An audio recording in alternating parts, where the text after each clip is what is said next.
মনটা অনেক খারাপ ছিল। পরিবারের সবাইকে রেখে আবার সেই দূরে যেতে হবে। খারাপ লাগছিল এটা ভেবে যে এই প্রথম বাবা মা সবাইকে ছেড়ে রমজান মাস একা একা দূরে পালন করতে হবে। রমজান মাসে বাবা মা বোন সবার সাথে আর একসাথে বসে ইফতার খাওয়া হবে না। অনেক মিস করব সবাইকে। হ্যালো এভরিওয়ান, আসসালামু আলাইকুম। কেমন আছো সবাই? আলহামদুলিল্লাহ ভালো আছি, আবার খারাপ। সকাল সকাল উঠে গেছি, এই জন্য আমার ঘুমও কাটেনি। সকালের টিকিট আমার যেতে হবে, বেশি লেট করলে আবার বিকেলে। এই জন্য চাচ্ছিলাম আমি সকাল সকাল বের হতে। তাই একদম সকালবেলা উঠে গেছি বের হওয়ার জন্য। তাছাড়া রাস্তাঘাটের যে অবস্থা আজকাল যা হচ্ছে রাস্তাঘাটে, আমি একদমই সন্ধ্যা করতে চাচ্ছিলাম না। সকাল সকাল বের হয়ে গেছিলাম যাতে করে আমি দুপুরের মধ্যে পৌঁছাতে পারি। আমি রেডি হয়ে বের হচ্ছিলাম, তার কিছুক্ষণ আগে আম্মু বললো একটু ছাদে যেতে। আসছিল পান পাতা আর থানকুনি পাতা নিতে, আমাকে তুলে দিতে বললো আর আমি তুলে দিলাম। এরপর আমার বোনের মেয়ের সাথে একটুখানি ভিডিও ক্লিপ নিচ্ছিলাম। আমাকে টাটা বাই বাই দিয়ে দিল। ওদের দেখে আম্মু পাটি সাপটার পুর বসিয়ে দিয়েছে, সাপটা পিঠা বানিয়ে দিবে। এই জন্য আমার অনেক বেশি লেট হয়ে যাচ্ছিল, একদমই সময় ছিল না, তাই বলেছি শুধু পুরটা বানিয়ে দাও। সাপটা পিঠা বানাতে বানাতে অনেক বেশি লেট হয়ে যাবে, এর মধ্যে আমার বাসও চলে যাবে। আম্মু পুর বানিয়ে দিল, পুর বানিয়ে বক্সে ভরে দিল যাতে করে আমি বাসায় যেয়ে বানাতে পারি। সবকিছু নিয়ে একদম রেডি হয়ে বের হয়ে গেছি। আমার বোন আসছিল আমাকে দিতে।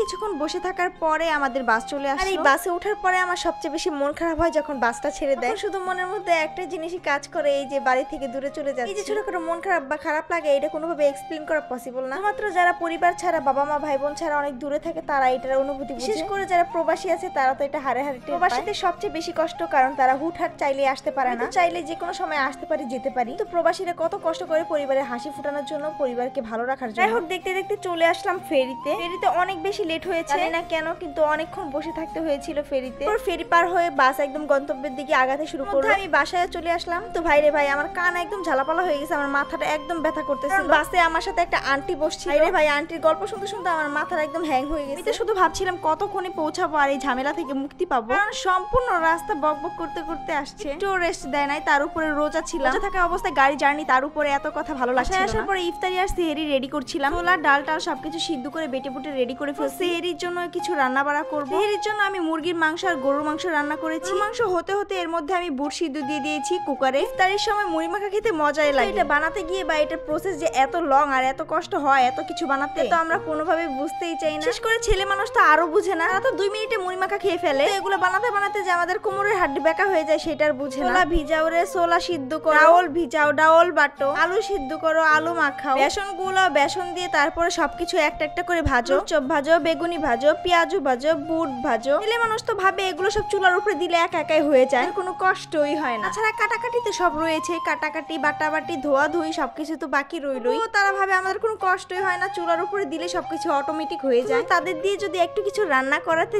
যাও তাহলে পুরো দুনিয়া একদম মাথায় করে ফেলবে। আলু ভর্তা বানাতে গেলে 5 ঘন্টা লাগাই দিবে, কিন্তু তারা ভাবে আমাদের কাছে এগুলো কোনো ব্যাপারই না। যাই হোক, আমি যেহেতু গাড়ি জার্নি করে আসছি এই জন্য আমার হাজবেন্ড আমাকে কোনো কিছু করতে না করেছিল, ও আমি পাকনামি করে এগুলো সব বানাতে গিয়েছিলাম। সব বেগুনের চপ সবকিছু বানানোর পরে এর মধ্যে আমি মিষ্টি কুমড়া দিয়ে চিংড়ি মাছ বসিয়ে দিয়েছি। শুধুমাত্র আমার জন্য সবজি রান্না করি, কারণ আমার উনি কোনো সবজিই খায় না। যাই হোক, এরপর আলু চপ বেগুনের চপ সবকিছু বানানোর পরে এখন আমার সবকিছু একদম ভাজাভাজি করা শেষ। মুহূর্তে দেখি আমার হাজবেন্ড আলু চপ বেগুনের চপ মানে ইফতারি সবকিছু নিয়ে একদম হাজির, সাথে করে আবার হালিমও নিয়ে আসছে। এরপর কি আর করবো, যেগুলো আমি বানাইছিলাম সেগুলোই খাওয়ার জন্য রেখে দিছি আজকে, আর হালিমটা রেখে দিয়েছি। হালিম ফ্রিজে রাখলে একদমই ভালো লাগবে না, তাই ভাবলাম হালিমটা আজকে খেয়ে ফেলি, আর আমি যেগুলো বানিয়েছি সেগুলোই খেয়ে ফেলি, বাকি যেগুলো নিয়ে আসছে সেগুলো কালকে খাওয়া যাবে। কিছু বানানোর শেষে আমি একটু টমেটো ডাল বসিয়ে দিয়েছিলাম, যেটা আমার অনেক পছন্দ। এটা হলো আমি সেহরিতে একটু খেতে পারবো। যাই হোক, অনেক কাজ টাজ করা শেষ, অনেক বেশি টায়ার্ড হয়ে গেছি। এরপর আজান দিয়ে দিল, বিসমিল্লাহ বলে সবকিছু খাওয়া শুরু করে দিলাম। আলহামদুলিল্লাহ, কেন জানি আমার এই বছর রোজায় কোনো কষ্টই মনে হচ্ছে না। কষ্ট বলতে কষ্ট বোঝাচ্ছি না, মানে কোনো ধরনের পানি পিপাসা বা একটুখানি গরম লাগা যেটা প্রতি বছরের লাগে সেটা কিন্তু এই বছর